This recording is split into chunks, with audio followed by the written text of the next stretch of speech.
Hello, everybody. I'm a practicing therapist and a doctoral student of psychology. Today, we're going to talk about the most attractive male hobbies, basically, what women find attractive based on research. We have touched on this before, but particularly somebody in the comment section, I think it was actually in that video, asked about a little bit less creative expression and a little bit more athletic aspects. However, unfortunately, there isn't as much research. And so, what I'm going to do is I'm going to take whatever is common in the research, but also look a little bit more specifically to other aspects that are not necessarily creative traits. And so this one's going to be a combination of all of those things, but they are still seen as attractive for women. It is a disclaimer that creative traits do seem to have the most research, which is why my previous video pretty much almost all of them were creative traits. I tried to make less creative traits in this one.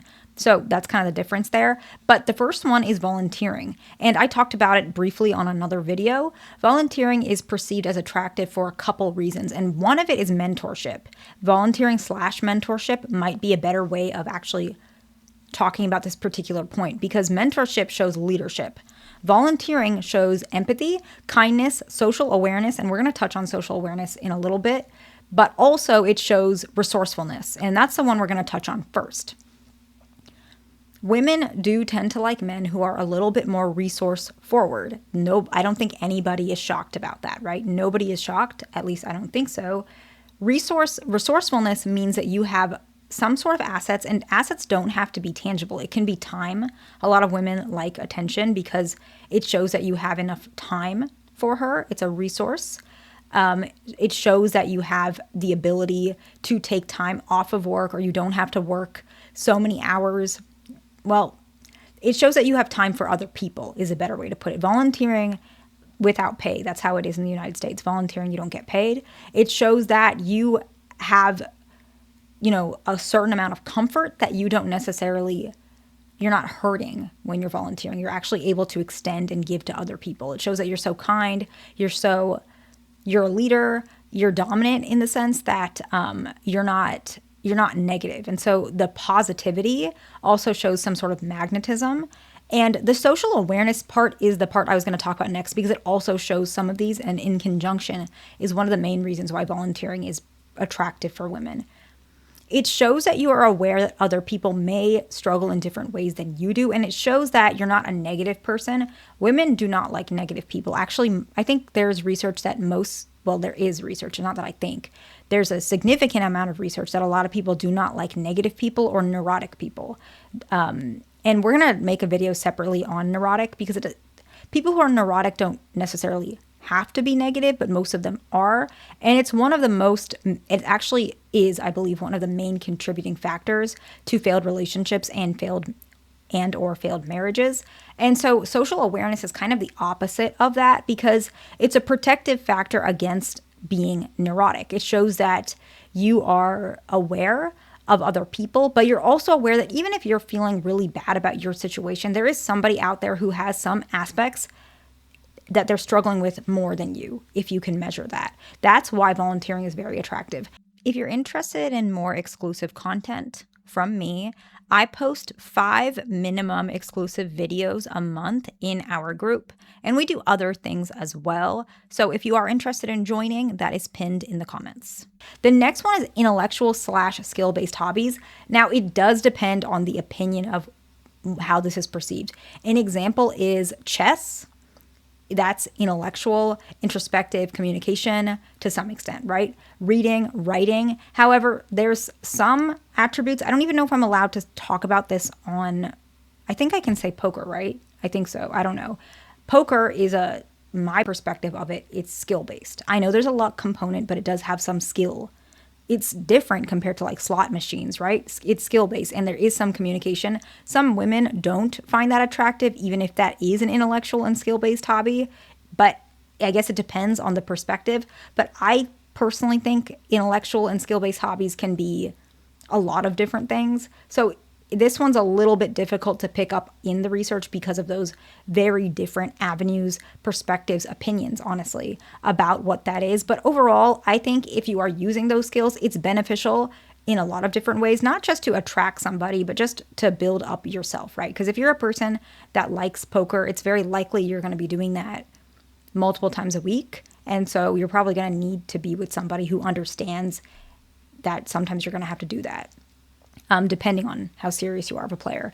That was quite a tangent. The next one is athletic hobbies. This one is the one that the other person asked about. Now, we've talked about it a little bit before. It's particularly about team building and cooperation-based sports.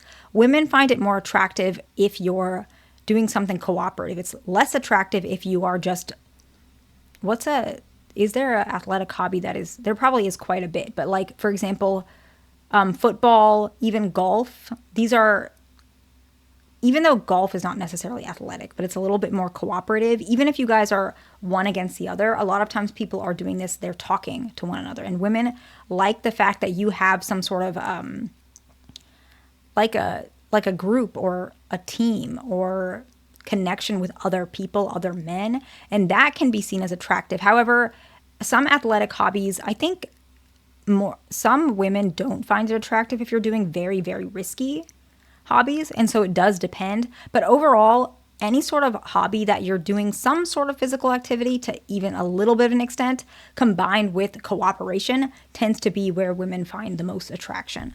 The next one has the most research in it. Musical engagement, one of the most highest in terms of research. Musical engagement shows that the person who's engaged musically has some sort of, they're able to communicate their feelings. That's what women think. There could be some truth to it, right? If you're a songwriter, there's a part of her that may subconsciously perceive that you could be romantic. She perceives that you understand feelings, that you're more in touch with those feelings, that you can understand her if she's feeling bad about something. And so it's a creative, expressive, kind of like more perceived romantic type of hobby. It sounds strange, I know, but research does indicate that the information about somebody playing music can influence perceived attractiveness, so much to the point where some women, they can find, and this is in the research, there was one research, and I talked about it on my other video as well, so much so that a woman can find somebody unattractive, but then as she sees that he plays music or he's musically inclined, she can find him attractive simply by this aspect. The next one is creativity.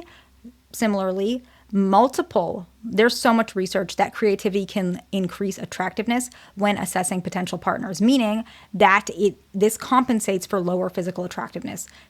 A lot of women, they will find you much more attractive if you have creative hobbies. This is just true. A lot of women like this.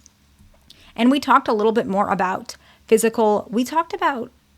athletic hobbies, and now we're going to talk a little bit more about physical hobbies.